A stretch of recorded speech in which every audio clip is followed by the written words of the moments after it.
Hey guys, Savage Joy here with Real Progressives. Tonight I am joined by veteran and activist Josh Cameron. He's a Facebook friend and also just a really rad person. And he posted a GoFundMe with a story of something he's going through. And I think it's really important that people discuss this. So thank you so much, Josh, for joining me tonight. Yeah, hey, thanks for having me. Absolutely. I would like to think that I'm rad, so thank you for the validation. It's hard for me to go around proselytizing how rad I am, but yeah, Would thanks. I have someone not rad on my show? Hey, I haven't seen it Well, I yet. did once. Who was that? I'm not saying. Oh, touche, touche. Fair enough. So, can you tell us a little bit about yourself before we discuss why you're here? Uh, sure. I'm a local Utahn. I grew up, became a metalhead in high school. Very problematic being a metalhead, wearing like knee-high Doc Martens and long hair, living in Utah. So I really pulled out the radical Mormons who decided they want to show how good Mormons they were by screaming at me, "Fucking goat slayer, fucking gothic fucker," whatever. Um, well, then my brother was in the army at the time, and I ended up living with him for a little while at Fort Ord and joined the army at 19 because I allowed him to poison my brain and decided it was a good idea. So I joined the army in December of '99. For those who feel like the need to honor September 11th, like I actually deployed to Kosovo 8 days after that happened. It was a really fucking strange time. We got orders March of 2001 that we'd be going there, and so we were ready to deploy for 6 fucking months. And then 8 days before that happened, yeah, so it was fucking weird. In January of 2003, my unit deployed to Kuwait, and then March was when war was declared of 2003. Shortly after, we jumped forward into Iraq. So I have experience in war zones. I was a combat medic. I worked for a combat support hospital. If you remember the old TV show MASH, so that was a mobile army surgical hospital. And so I worked in a CASH, which actually phased out the MASH. The CASH is a combat support hospital. And so we'd get civilians and military alike. So there'd be little kids that would come to our hospital, which really fucks with your head. It's no fun to see a soldier chewed up with bullets, but seeing a kid like a victim of war, like an innocent, like we talk so much about the drone strikes that, Obama, this great humanitarian that fires off tens of thousands of these drone strikes that 90% of them murder civilians, right? And so, yeah, so seeing that at the ground level really fucks with your head. But I first job outside of the army was at a factory in Indiana. So I have experience with corporate gaslighting. That first job, they said that there were rumors that they were going to move to Mexico, and they wanted to allay everyone's fears that it wasn't going to happen. Said, look, we're going to save your guys' jobs. And then less than a week later, they fired everybody except for a skeleton crew. And so this is what corporate America fucking does to people. And this is why the working class is fucking mad. And so I lived in Indiana for 7 years after I got out of the army, and then moved back to Utah back in, I think it was October or November of 2010. And then here I am now. And yeah, so I got involved with Our Voice USA through, do you remember Sam Ronan? Does that name ring a bell? Sorry. But you know what though? So Sam was a pretty weird guy. But the interesting thing is, like, he showed the power of just a regular person standing up and saying some shit, right? So he ran for DNC chair. There he is in front of Tom Perez, Keith Ellison, and he effectively said, "Guys, the fucking primary is rigged." And Tom Perez said, "You're right. The primary is rigged." So he admitted it. Granted, he walked it back on Twitter a few hours later. But the fact that just some fucking dude could say some shit and get somebody like Tom Perez to admit that the primaries were rigged, like there's something powerful in that. And so effectively what Our Voice does is try to enable regular people to stand the fuck up, give you the ability with free tools to actually run for office in a nonpartisan way, to where, like, as much as like I'm a leftist personally, and we think that it's a little absurd to think that the only thing we need to do is, elect more Democrats and somehow that's going to fix the system. Like that's a pretty simple and ridiculous and primitive way to look at it. So I think there are honest and sincere people who identify with conservatism who have the ability to wrangle in the Mike Lees and the Rand Pauls and maybe inject some humanity into the system. And so that's what brought me to getting arrested. And I can unpack that a little bit more. I've been kind of just all over you, so I'll let you get a word in. Well, I did want to tell the viewers that don't worry, Ronan is no longer affiliated with Correct. Our Voice. Right. And my buddy Josh would not be on here if he was, because I don't promote anything to do with him. Yeah, that guy was weird. Like legitimately weird. He hasn't been a part of Our Voice for some time now. Yeah, he said some pretty nasty stuff about me on Facebook. Oh, no shit. Nasty to say the least. Really? After I gave him a spot on my show the one night, but anyway. Enough about him. I just put two and two together, so that was the non-rad person that you had, right? Oh no, I forgot about him. This was someone else. Sure.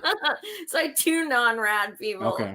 But do you think that when you were deployed, how do you think that affected your activism? Did that, make you want to fight that much harder, or were you trepidatious about getting active when you came home? So the interesting thing about war is that you walk away in a kind of a haze. Like you don't really walk away fully appreciating. And like my time, I only spent 4 years in the Army, and the more time I separate myself from that time, the more meaning I have, because the more time I have to unpack and what it actually meant, right? Because so much is happening.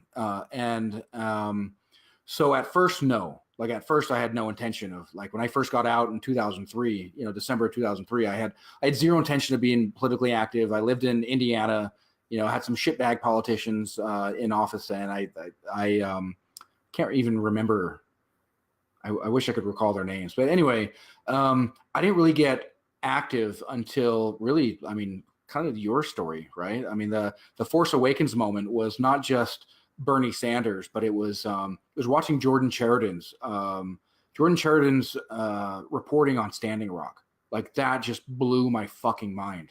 That here we have Americans, right? So we have these conservatives that talk about, look, we have an American flag, and the American flag is for Americans. Americans are awesome. I'm gonna grab my crotch, eat a hot dog, slam a beer, and go America, right? Team America, coming to save the motherfucking day. And yet here we are treating American citizens like they're pieces of fucking dog shit. And that blew my mind, and I didn't know what to do. I got involved, like I'd get mailers saying, hey, we're going to have a veteran town hall. And it was with somebody who was running for a lieutenant governor at the time, so for a lieutenant governor, as well as one of the guy who lost to Mia Love back in 2016. His name was Doug Jones. So when I had a veteran town hall, got connected with them, and it was, then he gave me some advice to contact the Salt Lake County executive director. So I did. I became a delegate shortly thereafter. And so since January of 2017, I've been a delegate for the Democratic Party, even though I've been a registered independent, because I feel like I have the ability to kind of have my hands on the levers of power and see what I can do to inject my leftist views into the Democratic Party, which, right now, at least on a national level, if not necessarily Utah, on a national level, seems to occupy the space of George W. Bush. And that concerns me. So I want to see how I can, in the same way that I said that there's certain people in real humans that can inject humanity into conservatism, I think that I have the ability to inject my, skills and my, background and my humanity, and, bring things over to a little bit more of, what I see as more pragmatic and good for working class people. Yeah, right on. So are they aware you're an independent? Oh, legit. And I make people mad. Yeah. So I show up to lots of rallies, lots of protests. And I usually show up with an American flag. And when I do, as you can imagine, I'm some white dude with an American flag. So immediately they think I'm some proto-fascist asshole who's, one of the Proud Boys or something. So a lot of trepidation there when they see me. And then when they hear me talk, then it's cog dis, which is great. I love creating cognitive dissonance. The reason why is because people have prejudice. Like they're going to prejudge no matter what. And so if I create cog dis, people are confused. And in that confusion, I feel like your guard drops a bit. I have the ability to reach in. I'm not always successful. I'm not always the best person to reach, everyone. And sometimes I trip on my own words. But I continue to show up. I continue to fight for human values and working rights, and see what I can do to help advance, the cause of working people. I've interviewed some people who are on their local Dem chairs and things like that, and they haven't exactly been the kindest people. So I was actually kind of surprised to hear you say that they know you're an independent and they still are like working with you.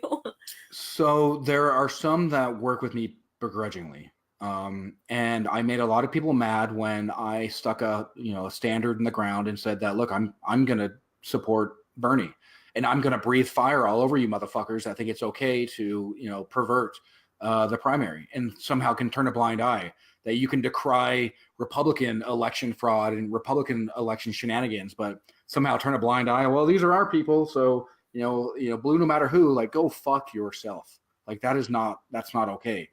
And I think that if you lack an earnestness and you lack a sincerity and you lack an authenticity, people are going to sniff that shit out pretty fast.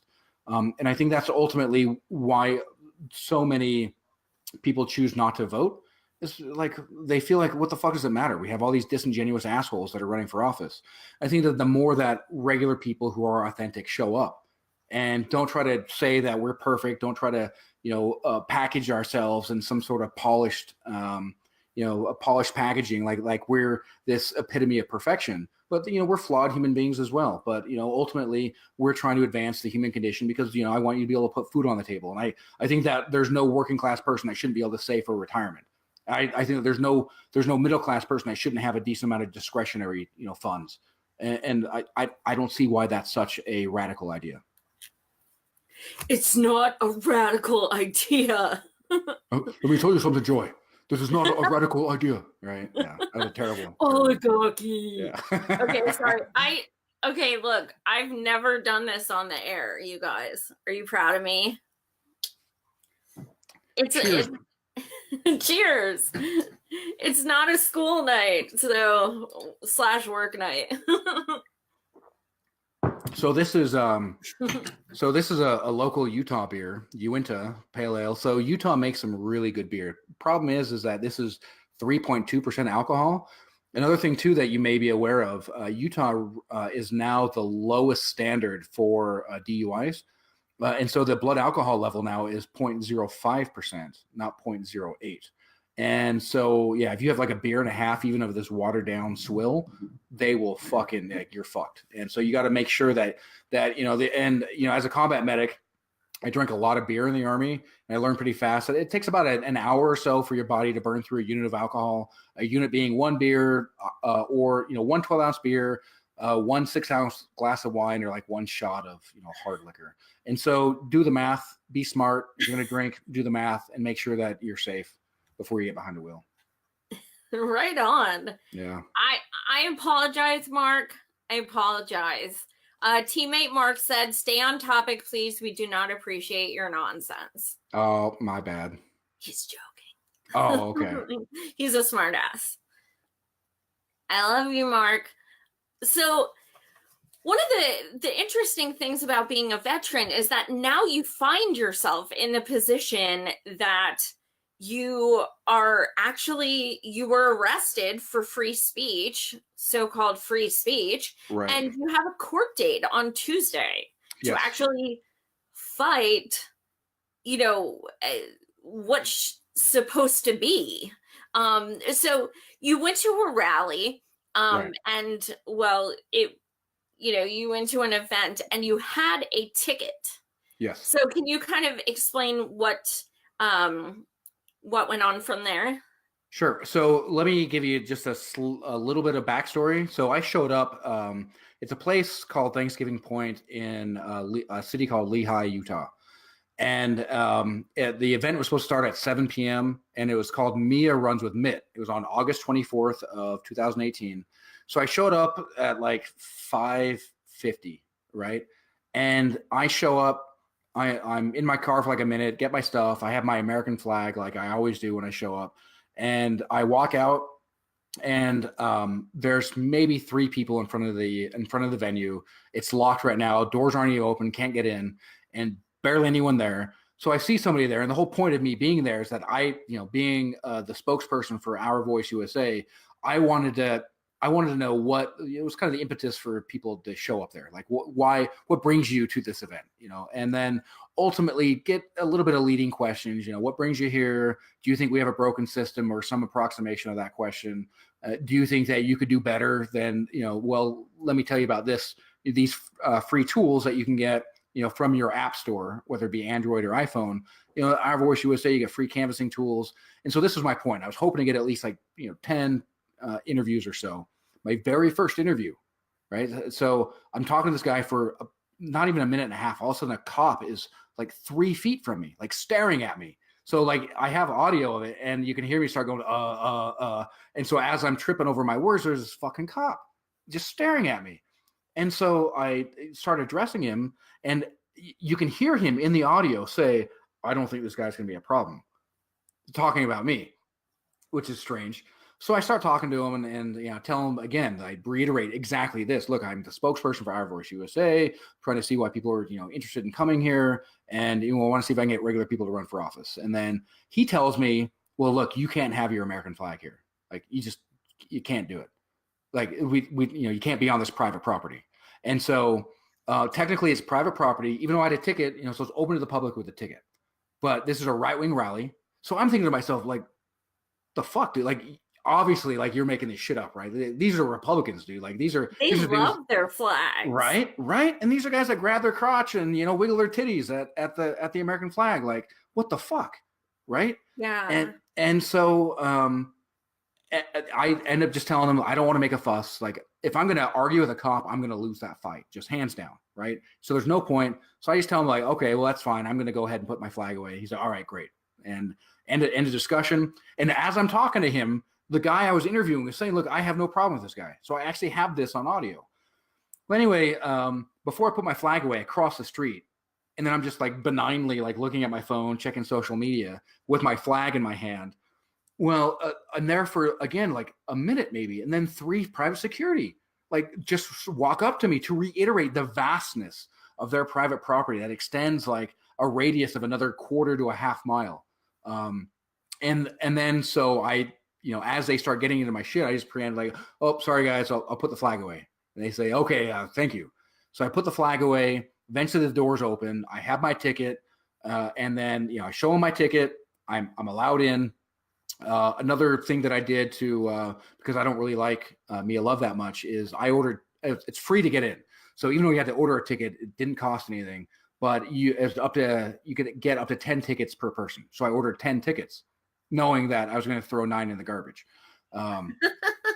And so I show my ticket, I get in. I even had a chance to talk to Mia Love, and I have audio of that too. I tried to get her to commit to doing a town hall, which she hadn't actually done a legitimate town hall for about 1,000 days up to that point. And the great thing was when I mentioned to her, I'd really like you to do a town hall. Could you maybe do one that's outside of working hours so regular people can show up? She mentions, hey, have you been to one of the earlier ones? Like, and so she's stretching. She can't come up with a single town hall she's actually done. And as she's like struggling and as she's trying to stretch, so I'm at a rally, so music's playing, and all of a sudden, Eye of the Tiger cues up as she's struggling. Oh, so awesome, right? So perfect. And so then I'm there for an hour, maybe an hour and a half, and the event finally starts. They kept actually pushing back the start time because there was terrible traffic and barely anybody showed up. Like, I think they expected like 1,000 people to show up, and maybe 200 people showed up. Well, so our lieutenant governor, whose name is Spencer Cox, he starts up the whole thing. He's like, "Hey guys, we're here to support Mia Love, and she's here to save babies." And so I yell out, "So let's do it with contraceptives!" Woo! And I'm sure they didn't appreciate that because they don't like evidence that contraceptives actually do prevent abortions. And I didn't say anything else. Spencer Cox, I let him finish, and then he ended up playing a video once he was done. Once he played the video, like I'm replaying like the shit that he's saying. And so like I'm thinking back like, so I'm alarmed. Like I don't like this. I don't like the idea that these people can hide behind like somehow they stand for humanity. We're locking up children in the southern border. Like my wife is Salvadoran. She's got family still in El Salvador. So like these people that are locking up literally could be like my wife's extended family. And that shit fucks with my head. When I was in Iraq, like, there were children missing legs and missing limbs that we actually cared for, right? So I legitimately helped babies. And so like this fucking pisses me off. And so finally I just fucking lose it, right? And so I scream out, I yell out, reunite families, save babies from cages, abolish ICE. I'm yelling for, I don't know, maybe 5 seconds. And then one of the volunteer staff starts screaming, "Wah! Wah!" trying to drown me out. So I try to go a little bit louder so I can be heard, right? Because my point is to be heard. So I'm yelling for maybe, I don't know, 20 or 30 seconds. And finally, like these people come up to me and they're just like, "Bro, you got to go." And I was like, "What do you mean?" And so I had the presence of mind to hit record on my audio on my phone. So I'm getting this and I was like, "I didn't even get a warning. What do you mean I got to go?" And like, "Dude, it doesn't matter. You got to go." I was like, I prefer not to. This is my representative. Freedom of speech issue, my friend. "No, sorry, you got to go." So then they end up pushing me out.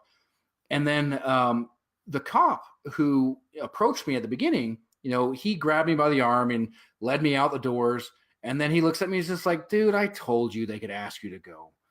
And then right after that, the private security follows up. Like, we want to cite him for criminal trespassing. So then it's like, so he's like, "Oh, you want to get him for criminal trespassing?" "Yes, we want to get him for criminal trespassing." So then they take me over to the cop car. And so I'm just sitting there. I'm just sitting there shooting the shit with with this other cop's friend. So the cop who cited me and who talked to me at the beginning, his name is Jay Wilson. So his buddy is T. Call. So he starts talking to me about my military service and says that he's got a Marine buddy who was a reconnaissance guy, tells me about the deployments he was at. I tell him about my time in Kosovo. When it was all done, like they didn't take me to jail. When it was all done, I ended up shaking their hands and just said, "Look, you guys have a job to do." I was fucking pissed at them, but again, I'm not going to win an argument yelling at a cop. It just ain't going to happen. And which I think is going to work out in my favor big time because it's going to be pretty problematic for them. Because now what happened to us, even though they got me on criminal trespassing, I fought that. So I showed up to a pre-trial hearing on January 2nd, and they wanted me to plead in abeyance for disorderly conduct, and they would drop it to a civil infraction instead of a Class B misdemeanor.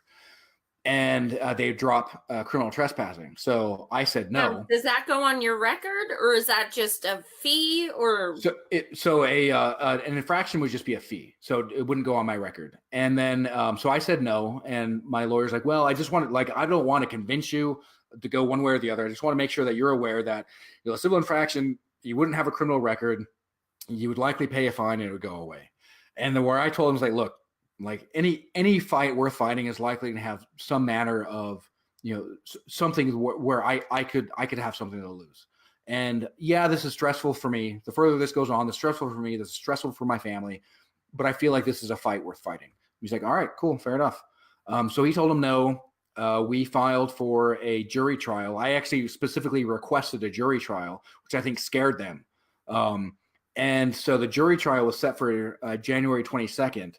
I believe it was January 5th that they called my lawyer. So like 3 days after the pretrial hearing, and they dropped criminal charges. So they dropped the trespassing because they had fucking nothing. I had a ticket. Like we don't have Schrodinger's laws.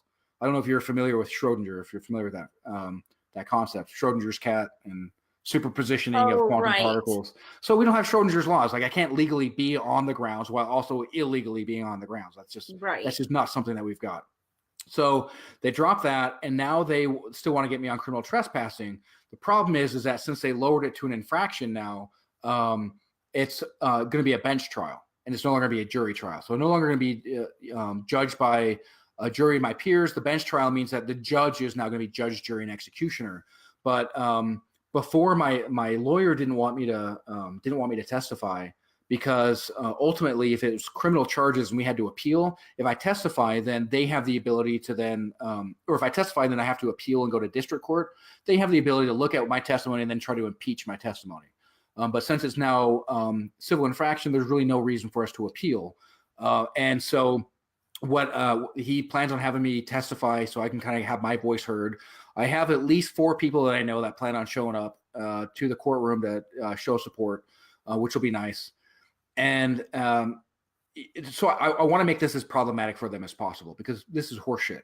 Another reason why I felt like I needed to stand up was like, I'm a white dude. I'm a veteran. I'm likely not going to get my head cracked in. If I were a black guy, I probably would, much more likely. I may not necessarily be there may not be a high probability, but there's definitely be a higher probability than me. So there's a certain amount of privilege, I guess, if that's the best way to explain that insulates me, I think. And I think it's good for me to wield that. Like if I really am going to fight for justice, I should wield, what I have at my disposal in order to stand up for, again, human values, right? That's what I've been talking about since the beginning. Like I want to raise the human condition, and we need to stand in solidarity as humans, not as leftists, not as Democrats, not as Republicans, but as fucking humans, right? As the 99%. And so that's kind of my impetus. Absolutely. And so as far as your trial on Tuesday, so they are going to let you, how do I say this, have the lower charge, even though you are saying, I want to actually bring it further. They're not saying if you go to court, we're going to add that other charge, because I've seen that happen where it's like a bargaining thing. Sure. And that's a great question. So effectively, my lawyer says that it appears that they have dismissed it with prejudice. And they realize, like the prosecutor straight up said to my lawyer that he doesn't think he'd be able to get criminal trespassing. He thinks he has a strong case for disorderly conduct, but I don't think that he realizes that I have audio that can impeach the testimony. And the reason why I say that is the cop Jay Wilson, who cited me, he filed his statement saying that he didn't hear anything until he walked into the doors of the venue. Well, with the statute for disorderly conduct, it states that in a private place, my disorderly conduct, I would have had to have the intent to be annoying.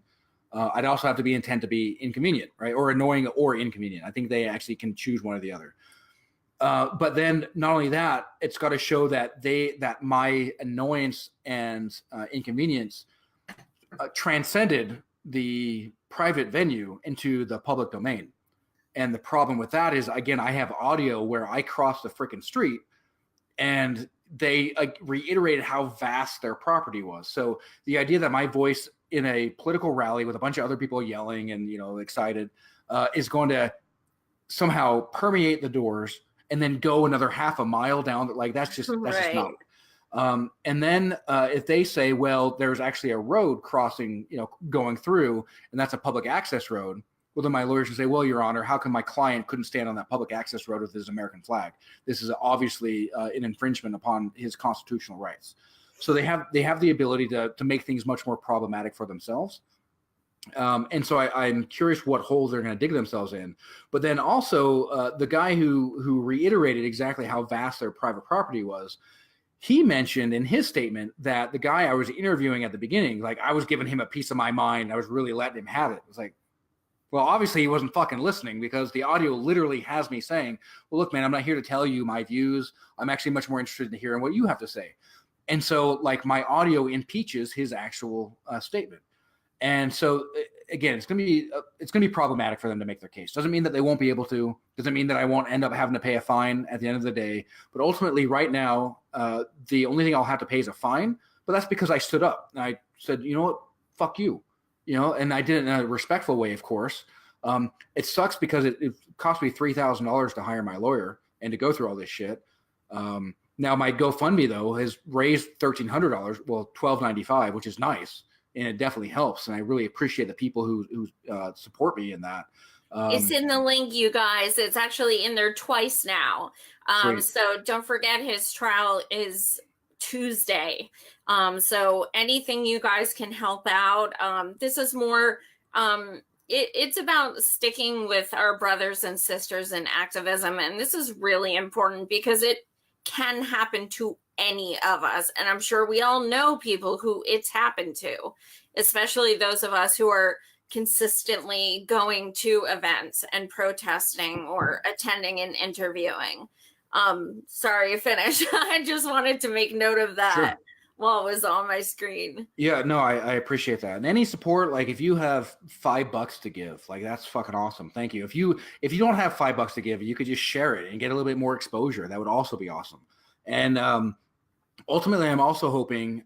So I am by no means a Tai Chi master. But what I'm hoping to do is in the same effort that the Tai Chi master, somebody who goes and throws a punch at this fool, he's going to use your energy and flip you on your ass. So I want to use the energy of these proto-fascists that are trying to squash me and then turn around and have people say, well, wait a minute, like this seems fucking shitty.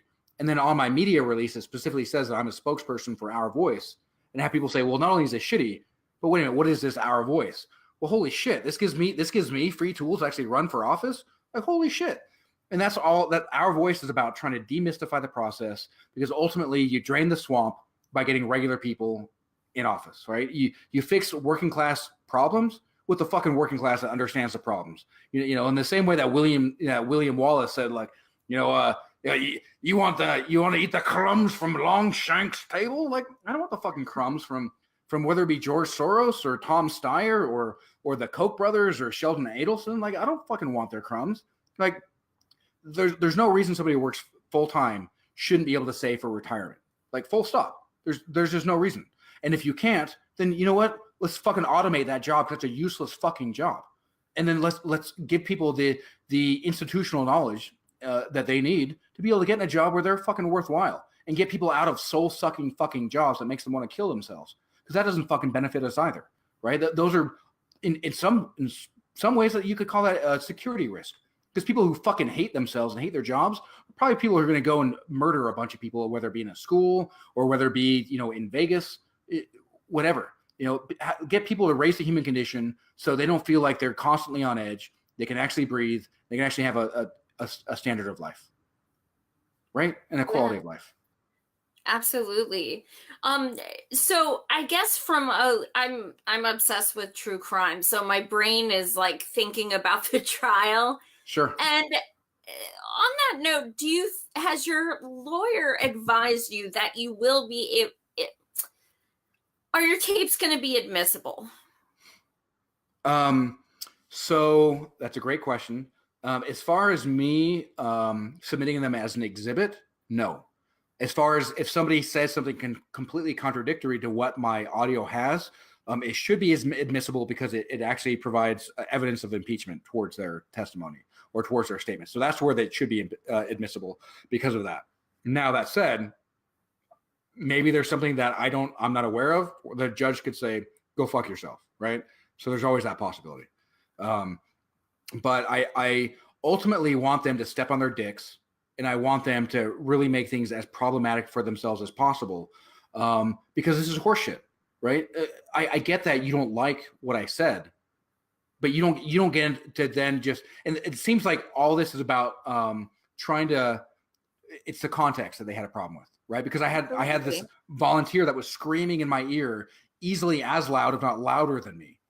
And so the context that I didn't like, problematic, I'm a little bummed out. We want to be able to throw babies in cages. Like, I don't understand your problem here, kid. Like, it's a baby. It's brown baby. Like, it goes in a cage. And like, I'm a white guy.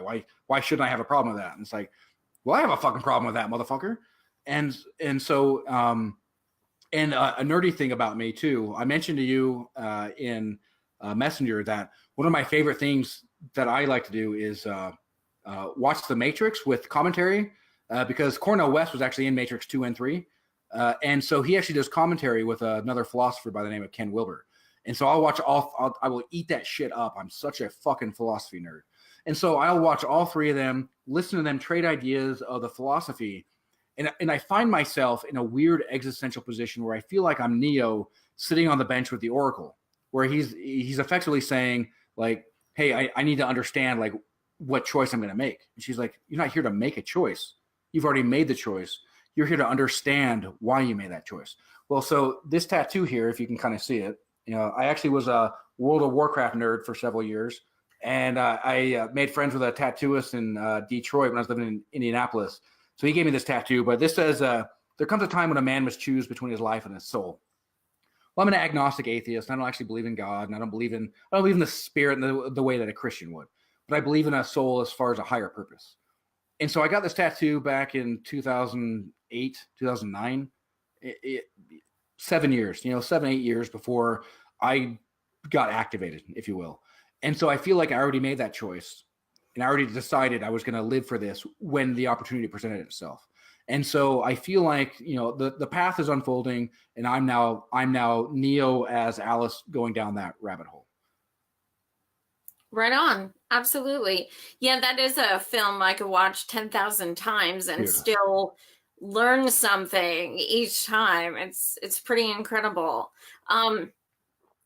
So what I was going to ask also, was there anyone at the rally who understood the correlation of you saying, is in so many words, you're talking about, anti-abortion because you want to save babies, but you're not talking about the babies who are already here that we're trying to save. Like, did anybody understand that hypocrisy?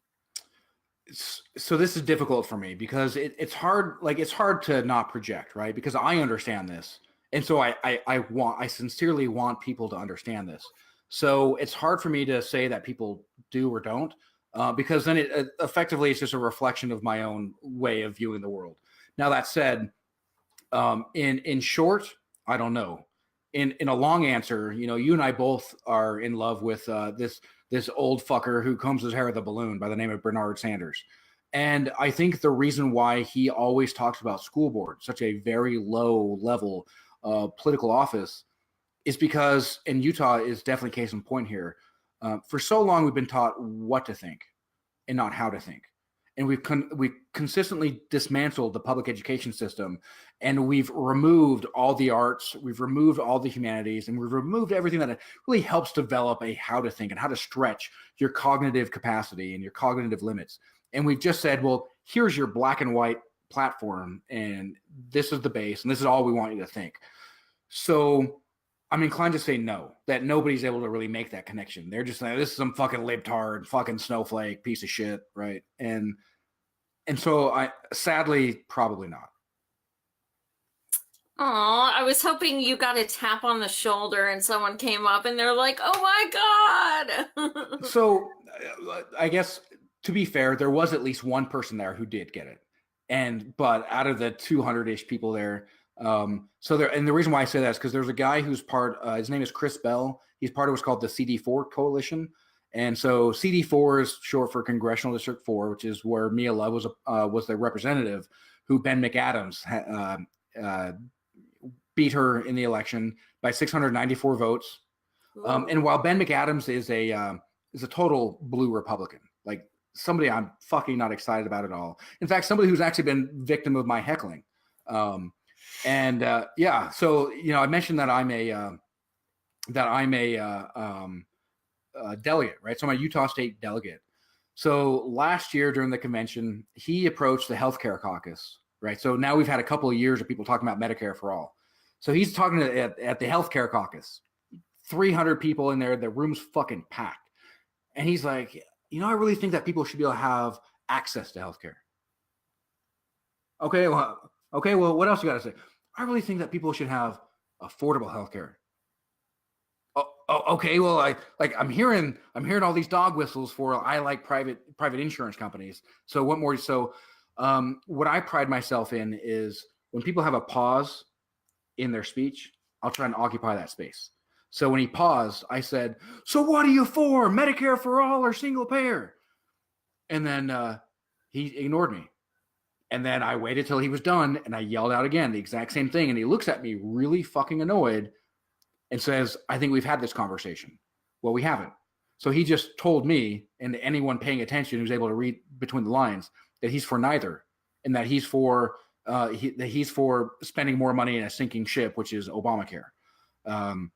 And so while he won, you know, it's definitely on a sliding scale, he's definitely closer towards progress. He's a neoliberal, and so but that's better than like Mia Love, a fucking like just a disaster, like a human rights disaster. And so we're closer to progress, but we're still far away from it. And you know, he comes from big money, and it's unfortunate, but at least it makes the case for a Democrat can win in Utah now. And so hopefully more progressives will try to occupy that space, seeing that it's not possible. And that, you know, the Republicans aren't just invulnerable. Yeah, absolutely. So there's some really great studies out there, and a lot of articles which have been coming out. They've been coming out off and on for a few years, but especially now, about how veterans, Bernard scores highest as far as potential candidates with veterans. And why do you think that is? Because I know you're a supporter as well. I think that the average person who joins the Army is, and so I would be happy for somebody to prove me wrong, because ultimately I'd rather have valid evidence than just have, you know, my confirmation bias right stoked. But I think the average person who joins the military in general is somebody who isn't in financial security. And so you basically have, I can live in squalor, or I can join the military where I at least get 3 hots in a cot. I get some valuable skills. And when I exit the military, I have those valuable skills, and people at least tip their hat towards veterans. And I think that's why, because Bernard would rather you have the ability to feed yourself, to have a high standard of living, to have a high quality of life. And, you know, so that way you're not put in this position where, you know, live in poverty or join the military. And I think that there's a lot of good the military can do for people. There's a lot of structure that people really need, and I think they can benefit from it. But I think a lot of people are put in a shitty situation, and in many cases, it's kind of like a Sophie's choice. It's a shitty thing for a shitty thing, and pick the less shitty thing for yourself. You know, right? Yeah, absolutely. So I read a post not that long ago, and I can't get it out of my head. It was, you know, essentially it stated that one of the reasons that the government doesn't want us to have, you know, universal health care and free college tuition and such is because that's one of the reasons a lot of people join the military. What do you think about that? So I read the same thing, and this is basically what was in the back of my head as I was, you know, explaining that answer to you just a moment ago. And I think that's accurate. And I think that this is ultimately, you know, what people call the deep state, right? And so if you listen to what's her name from Empire Files, Abby Martin. So Abby Martin will talk about like the deep state is effectively the military-industrial complex that just churns on. Doesn't matter who's president, the military-industrial complex just churns on and churns on. And I think that this is how the military-industrial complex really gets a lot of their support.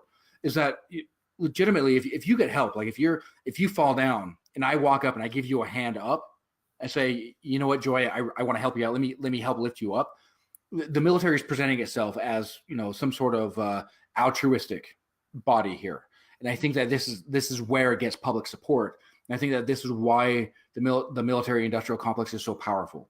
It's not just because there's so much fucking money, but there's so much public support because people see the value that's given to regular everyday people. You know, my dad was going nowhere. He joined the fucking military and he retired with a pension.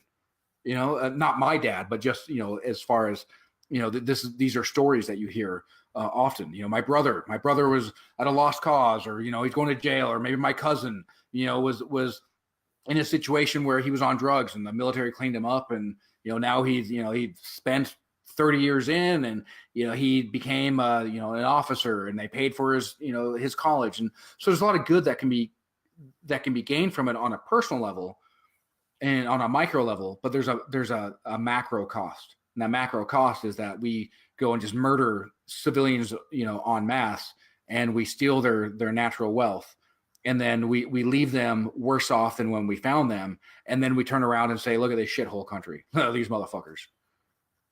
Mm-hmm. Yeah. What do you think because ever since Trump became, Trump went in office, everybody, well, I shouldn't say everybody, but so many people act like Obama was this deity, like, oh, we want him back. We want him back. As a veteran, and he's someone who literally dropped more bombs than any president ever. How, what goes through your mind when somebody says he's a humanitarian and things like that? So again, that's a bit of that cog dis, right? And then once you swim through that haze and you make it to the other side, then it's anger, right? So anytime that you are given expectations and those expectations aren't met, there's a certain amount of anger that rises up.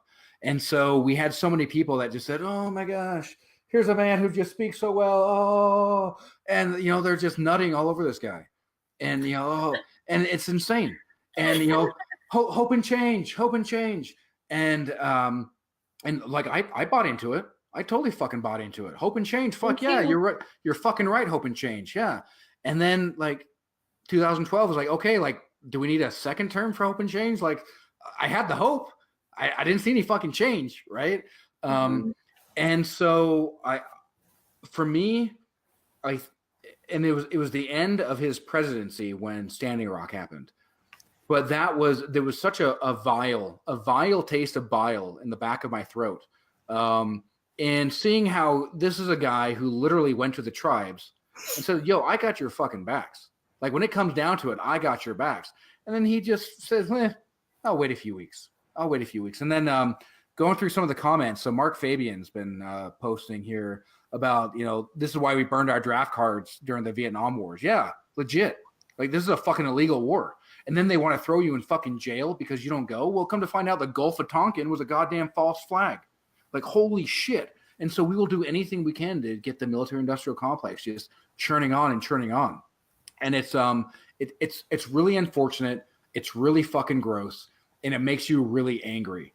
And anger can be productive because people who are angry do things, right? The Castle Frankenstein was stormed by a bunch of angry people. The problem is angry people also just react. And we don't just need people just throwing fucking torches everywhere and burning the goddamn town down, because then you're going to burn down your neighbor's house, a working class person who's trying to feed his fucking family. And so we need to direct that anger. And this is ultimately what us, at Our Voice, are trying to do, is that we try to get people who are legitimately angry for real reasons and try to direct them to run for office. And, my buddy and co-host for the Progressive Rampage podcast that I do, Chris Guru, who interviewed you, like, that guy's a fucking workaholic. That guy's always fucking doing something. Like, he's always Chris, love you. Dude, shout out to Chris. Dude, that guy's always creating YouTube videos. He's always editing my shit that I submit to Speak Our Voice, adding pictures, making sure that it looks good. And so we need people. We need people who see value in being involved. And because, look, I'm not interested in what fucking label. Like, if you want to call yourself a Republican, what the fuck ever. You want to call yourself an independent? Sweet. You want to call yourself a progressive? Okay, that's fine. Ultimately, I want you to say, look, where do we align?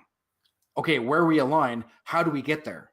And then once we get there, all right, where are our areas where we have differences, and how do we approach these differences in a way in which we can all be relatively comfortable, but we're not going to be able to have that conversation if we're all constantly living hand to mouth, right? So 78% of the working class live paycheck to paycheck.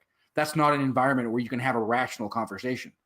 So the point of neoliberalism is to keep people so stressed out to where they aren't able to have that rational conversation, not able to use your monkey brain. You're only living by your lizard brain. You're constantly reacting. Your brain is saturated in cortisol and it's just fight or flight, fight or flight, fight or flight. And so those of us who can deal with the stress a little bit better, it's up to us to show the way and to be that light. And I'm not going to say that I'm just some fucking amazing dude and I'm perfect. Like, I'm going to pitfall. I just said fucking nut all over Obama, right? And so, I use problematic language at times too, right? And I so never do. I know, right? So, right. And so, and ultimately I want people to be human. And I want, and if there's anything that any advice I'd have for the progressive movement is don't be so angry when people don't do what you expect. In the case of, say, Alexandria Ocasio-Cortez, when she came out and had that problematic endorsement of Cuomo, like I saw progressives just losing their fucking shit, and they were pouring gasoline all over her head and lighting a match, saying, "I'm just holding her feet to the fire." No, you're burning a witch. You're fucking burning a witch. That's not holding somebody's feet to the fire. Holding somebody's feet to the fire is asking them in a public forum, "Yo, what the fuck? Like, I don't get it. Like, you stand for all this good stuff, and this guy stands for all this bad stuff. I don't see how you reconcile that." And allow her to explain herself. But the thing is, don't just project your meaning and impart what you feel onto her message and just say that's how it is. Allow them to at least tell you, look, maybe I'm trying to do some Tyrion Lannister shit. Maybe I have to make friends with these assholes because unfortunately, if I make an enemy of Cuomo and I live in New York, there's literally nothing I can fucking do. And I don't know if that's the case, but I suspect it's much closer to that than not. And then, again with Pelosi, she had what seemed to be a problematic endorsement of Pelosi, but when you look closer, there's nobody to her left that was running for speaker. So what did she have to gain to say, go fuck yourself, Pelosi? Nothing. So what she did is she legitimized the protesters that were in her office. That seems fucking awesome to me. I don't know. I gotta disagree with you there just because of she protested Pelosi and 5 days later endorsed her. I wasn't mad that she voted for her because there was no one else running. So, sure. But by endorsing her, which she did not need to do, she got rid of all of her leverage, and then Pelosi backed out because her word means nothing. So when Alexandria was protesting and Pelosi said, "Oh yeah, I'm going to start this committee and blah, blah, blah," Alexandria pulled back and said, "Okay, I endorse you." And then, surprise, she was lying. So we got nowhere. So people fold, and it sucks. And so you're right. And the thing is Alexandria put Pelosi in a position to say, where she said, "Look, I'm going to take you at your word. And so I'm going to endorse you now that you said you're going to create this committee." Pelosi's like, "Oh, go fuck yourself." Hey, but I also wonder that if she didn't endorse her, if she would be sitting on the Financial Services Committee right now.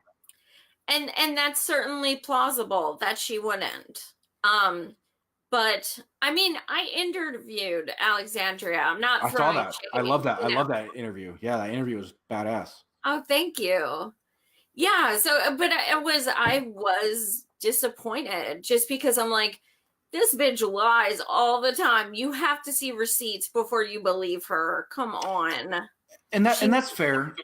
And so I think there's power in having her speak out and having the public see, like, okay, so this bitch is disingenuous, like, just straight up. Like, it seems like she was going to stand up for good things. And Alexandria started building a box around her. She even said, "Look, Pelosi started off in with activism." And so she tried to get Pelosi to put herself in a position to say, "Bitch, I never said I was an activist." And so I think that there's a certain amount of Game of Thrones there that Alexandria was playing. And it was very smart of her to do what she did. But I don't blame people for seeing that it was problematic, because, like, I'm not gonna own your experience. That's not my right. I just ask that these people that obviously are fighting for a greater good, and they do more good than bad, let's at least give them a chance. But then also, people are going to disappoint us. I mean, we're all fucking human, right? And so if people disappoint, let's give them a chance to pick themselves up and say, "You know what? You're fucking right. I fucked up. I'm sorry. How do I make it up?" And it seems like she's doing that, right? Yeah, absolutely. The only time we can be 100% for a candidate is if we run ourselves. There's never, people talk about purity tests, and they're missing the point that it's not a person that we're looking for in a purity test. It's the fact that we don't want people to die anymore, and we don't want them to hurt anymore. So if they don't have Medicare for all, we're not voting for them. That's not a purity test. That's a test for humanity. So yeah, people need to be more. I made a post on that last night. I was like, there are certain people who will never, ever, ever, ever stop hating Bernie. Ever, ever. They will discredit everything. He could cure world hunger today. And people would be like, well, he should have done it last month. Well, he's just another white man. Like, I'm so sick of old white men. Yeah. Yeah. So it's like, you cannot please them. So they're ingrates and fuck them. But there's so many other people who we can help and who we can teach. But yeah, I mean, the fact of the matter is, I get pissed at him all the time. He's human, he's fallible, but I am realistic, and I realize that he's fallible, and I realize he makes mistakes, and I realize he does these things that annoy me and what have you. And that's not a purity test. That's beautiful. That's how these candidates should be looked at. They should be looked at as, someone that we can relate to in some ways. So yeah, I mean, as far as Alexandria, nothing she's done has made me say, fuck you. It's just, it's the same thing. I'm just honest when it comes to shit that pisses me off. Sure, as you should be. And I think that's one of the reasons why you have the followers that you have, is that people understand that, you're not gonna package something or coach something in a way in which is disingenuous from your sincere point. Now, one thing specific to the purity test, I think the purity test is kind of a gotcha thing that a lot of people do in order to make it to where you have to then, so they're going to say, you've just got a purity test. So then you have to say, no, I don't. Well, flip the fucking paradigm. If somebody says you got a purity test, say, you know what? You're fucking right. I got a purity test. That purity test means that I want living wages. It means I want a federal jobs guarantee. That means that I want some form of what I understand, at least, of MMT, right? That we don't just need to tax people and then all of a sudden that's our base to be able to do anything for some sort of bullshit conservative pay-go system, right? That we can actually create, that we can digitally create currency in order to pay for federal programs that will pay for themselves. And if inflation starts to become a problem, then we can start taxing it in order to offset some of that inflation. And so, like, you're fucking right. I have a purity test, and that comes with a high standard of living. And again, coming back to that, there's no person who works full time who shouldn't be able to save for retirement. Like, full stop. Period. And if you can't, then get the fuck out of here. Like, go fucking in Bangladesh or something. If you really feel like you need to exploit people, then go somewhere where they don't have the fucking the rights to exploit it. Because here in America, don't get me wrong, I don't want the people in Bangladesh to get exploited. But the thing is, like, you shouldn't be fucking allowed to exploit us. That's just not okay. Let's see, Mark Fabian just posted something big. I'm reading that. Yeah, no shit, right here. She's totally made it like very popular to be able to talk about these progressive things, whether it be the Green New Deal, whether it be talk about, look, it's cool. It's cool to run for office. Like, Alexandria Ocasio-Cortez is like, well, she's a fucking rock star, man. She's fucking dancing in her kitchen, making food, and like, she's fucking human, and she's making it okay to be human. And like, what more could you ask, right? That's fucking great. That's why, and you stated that earlier, we need more humans. We need, like, I interviewed over 100 candidates, progressive Berniecrats from across the country. And I'd say like 95% of them were first timers. And they were just college grads or working as a waitress, or these are people I want to represent me. These are people who know what it's like to live paycheck to paycheck and to have hungry kids and things like that. Why would anyone want some kind of billionaire and millionaire? Like, why? Right. Why? We don't know shit. Right. Yeah, no shit. So there was a comment that I would like to address. So Rob Baxter says that he's glad that I know my MMT a little bit. Like, I'm no master at MMT. Though, as I mentioned, I'm on the podcast Progressive Rampage, and we plan on having a guy by the name of Johnny Agsam on. He's running for Congress. He's also for a federal jobs guarantee. I trust from Chris, who knows him much better than I do, that he knows his MMT. So we're actually going to invite him on and see if he can unpack it a little bit better, because I know some, and I've tried to inform myself on it, but I'm by no means any master at it. Well, you should get Steve on. Yeah, that would be cool too. What's that? I say, yeah, that'd totally be cool. Do you know Steve Grumbine? You know what I mean? Yeah, he actually just sent me a Facebook invite earlier today. Oh, okay. Yeah. Well, shit. Then, yeah, I mean, he knows, well, us two are the live streamers, and he knows a hell of a lot more than I do. I know the basics. That's but awesome. Yeah, so you know, we've had a really diverse conversation, which is amazing. What do you want to leave our viewers with tonight? What do you want to you know, what do you want them to take away? Don't let anyone else own your experience. Your experience is your experience. Own it. Don't let other people define you. If people say, you know, again, coming back to purity test, you just have a fucking purity test, own it. Don't let people put you in a situation where then you have to fight against their narrative. And if they try to do that, fucking own it and then flip that paradigm on them. And be sincere, be authentic, be relentless, and, you know, take no prisoners. And I think ultimately that message is going to get through. Also, if you, it doesn't matter what level of office you want to run for, Our Voice USA has the tools for you. If you have an Android or iPhone, go to your app store, download the app, Our Voice USA, and it's got canvassing tools right there. We try to demystify the process, completely free to use. And so we're trying to democratize and demystify the process in order to, again, drain the swamp. Right on. Absolutely. And also, as I said, the link is posted a few times in the comments for Josh's GoFundMe for his trial on Tuesday. His lawyer's costing $3,000. So wish Josh best of luck as well. And follow him so we can, you know, see the updates and everything, how it proceeds. So yeah, Mark said, thank you, Josh, for your service and your activism. Same. Thanks, dude. This Monday, I have a Martin Luther King Jr. Exclusive special, just banana show that I've been planning for a few weeks.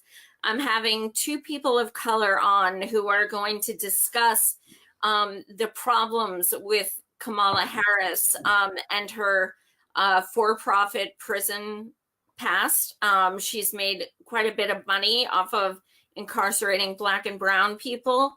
And these two amazing people are going to be coming on and, you know, discussing what it means to them.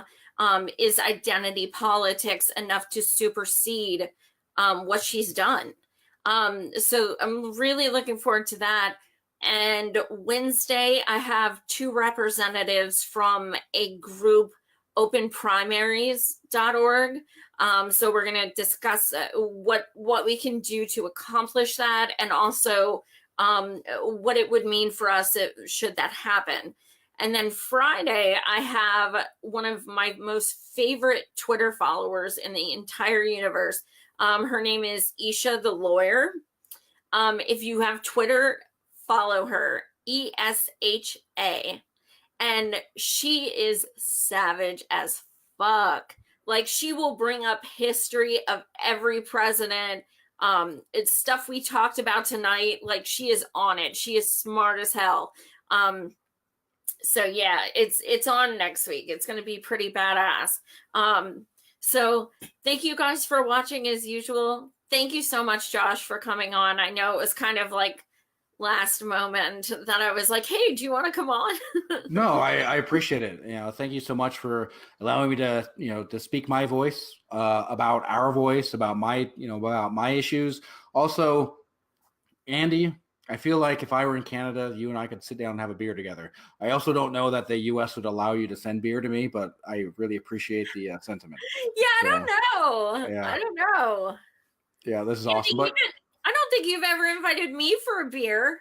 well, he wanted to. In all fairness, he wanted to send me a beer, right? Oh, Not okay. necessarily invite me over. I just said like we could sit down and catch beer. If I can make one thing about Kamala Harris, Stephen Mnuchin, if nothing else, like I get that, like so her shitty fucking slave labor in the prison industrial complex, and what Boris from goddamn Bullwinkle, right? Rocky and Bullwinkle. That's who fucking Stephen Mnuchin is goddamn Boris.